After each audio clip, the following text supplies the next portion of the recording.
दक्षिण सोलापूर तालुक्यातील वडजी, वरळेगाव, बक्षी हिप्परगे परिसरात जमिनीत पुरेसा ओलावा नसतानाही शेतकऱ्यांनी खरीप हंगामातील पेरणी सुरुवात केली आहे. सोयाबीन, उडीद, मूग, चवळी, तूर व भुईमूग या पिकांची लागवड सुरू झाली असून वरळेगावचे शेतकरी तुकाराम मळगे व वडजीचे निवृत्ती लेंगरे यांनी लोकप्रधान न्यूज चॅनल मार्फत प्रशासनाकडे आपल्या व्यथा मांडल्या आहेत. वेळेत पाऊस न झाल्यास दुबार पेरणीचे संकट येईल अशी चिंता शेतकऱ्यांनी व्यक्त केली आहे. या घटनेचा आढावा घेतला आहे नारायण घंटे, लोकप्रधान न्यूज, दक्षिण सोलापूर यांनी.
पेरणी करत नाही आपण.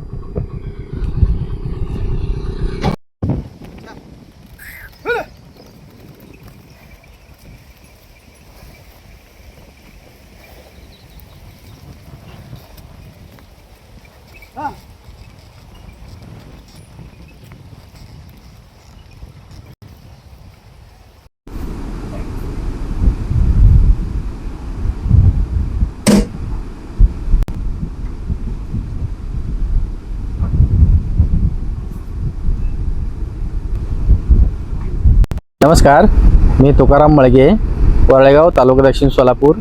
शेतकऱ्याची अशी बिकट परिस्थिती आहे. पाऊस वेळेवर येत नाही आणि आला तर भरपूर झालेला नाही. पेरणीचे सध्या पेरणी थांबलेली आहे. काय जण पेरलेत, काय जण पेरले नाहीत. तर जे पेरलेले आहेत ते येईल का नाही याची गॅरंटी येणार नाही. तरी पण शेतकऱ्याची आशा आहे ती पाऊस येईल म्हणून थोडेफार शेतकरी पेरलेले आहेत. तुमच्या शेतामध्ये अजून कोणते कोणते पिके आहेत? माझ्या शेतामध्ये आता मी बी पेरणी केलोय, निम्मी केलोय, निम्मी नाही अजून. कशाची पेरणी केलं? मी सोयाबीनची पेरणी केलोय. शासनाकडून काय मदत? शासनाकडून मदतीची लय भरपूर अपेक्षा आहे. शासनाकडून भरपूर मदत अपेक्षा आहे.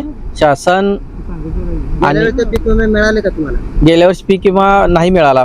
सोयाबीनचा पीक विमा मिळाला नाही आणि त्याच पीक विम्याची आम्ही वाट बघतोय. सध्या शेतकऱ्याकडं बी भरणं घेण्यासाठी पैसे उपलब्ध नाहीत. मान्य तहसीलदार साहेबांनी काय लक्ष घालावं याकडे लक्ष घालावं की पीक विमाची आमची मागणी आहे. पीक विमा आम्हाला मिळावा आणि खताचे दर भरपूर झालेले आहेत. पहिला खत 800-900 रुपयाला येत होता, आता 1700-1800 रुपये पोतर DAPचं पोत आहे. आणि आता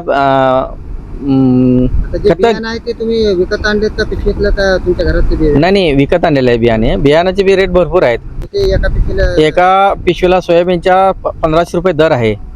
आणि सोयाबीन त्याच्यात किती किलो असते? त्यामध्ये 5 किलो असते. 1 एकराची पेरणी होती, त्यामध्ये 1500 रुपये. सरकारने इकडे लक्ष द्यावं असं वाटतं? हो, जरूर द्यावं असं वाटतं. नमस्कार, मी वडजीतील शेतकरी निवृत्ती श्रीपती नेंगरे. पेरणी चालू झालेली आहे. शेतामध्ये ओल नसताना सुद्धा पेरणी करावी लागत आहे. गेल्या वर्षी खरीप रब्बी विमा शासनाने देतो म्हणून दिलेला नाही, तरी बी भरण्यासाठी पैसे नसल्यामुळे घरातीलच घाण असलेले बी गेल्या वर्षी पावसाने सडलेले बी दुरुस्त करून वापरत आहोत. तरी औंधा सुद्धा या वर्षी सुद्धा रानातील भळी बुजलेले नाहीत. तरी पेरणी करायची वेळ शेतकऱ्यावर आलेली आहे. कसे तरी काळ्या आईची ओटी भरत आहे. उद्या पाऊस नाही आला तर पिकं येतील नाही येतील अजून धोकाच आहे. दुबार पेरणीचं संकट ओढवण्याची शक्यता आहे. तरी शासनाने गेल्या वर्षीचा पीक विमा ताबडतोब द्यावा. शेतकरी भयंकर अडचणीत आहे. आता तुमचे एकूण क्षेत्र किती आहे आणि माझं वडजीमध्ये क्षेत्र एकूण 7 एकर आहे. त्याच्यामध्ये उडदाची पेरणी चालू आहे. त्याच्या व्यतिरिक्त अजून कोणते पीक आहेत, त्या पिकाची परिस्थिती कशी आहे सध्या? त्या पिकाला पाणी कमी पडत आहे. गुलाब पीक आहे, गुलाबाला सुद्धा पाणी कमी पडत आहे. तरी वरुणराजाने कृपा केली नाही ती नाही, शासनाने तरी करावी ही शासनाकडे नम्र विनंती आहे. कारण आता कोणते खतं तुम्ही रासायनिक वापरत आहेत आणि त्याची किमती काय आहेत? रासायनिक खतं सुद्धा वापरायला पैसे नाहीत साहेब. DAP वगैरे किंमत काय आहे? ती DAP नुसतं नावाला DAP राहिलाय, कुठंच भेटत नाही DAP. बाकीचे बोगस खतं आलेले आहेत, पैसा नाही, त्यामुळं खतं सोडून दिलं, पेराचा विचार सोडून दिला खतं. आमच्या चॅनलच्या माध्यमातून तुमची कोणती मागणी आहे? गेल्या वर्षीचा विमा मिळावा आणि दुबार पेरणी संकट ओढवलं तर बी आणि खतं शासनाने शेतकऱ्याला द्यावी ही नंबर. हे आहे दक्षिण सोलापूर तालुक्यातील वळसंग. इतिहासाची समृद्ध परंपरा आणि उज्ज्वल भविष्याची नवी दिशा. प्रगतशील आणि वेगाने विकसित होणारे गाव वळसंग.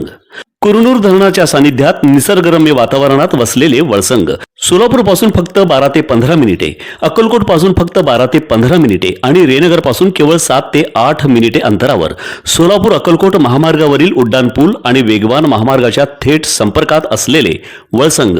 महामार्गावरून थेट वळसंगला सोलापूर अक्कलकोट गुलबर्गा महामार्ग, मोहोळ मंद्रुप वळसंग रिंग रूट, मुंबई पुणे हैदराबाद महामार्ग आणि सुरत चेन्नई ग्रीनफील्ड एक्सप्रेस अशा एकापेक्षा जास्त महामार्गाने वेढलेले गाव म्हणजे आपलं वळसंग.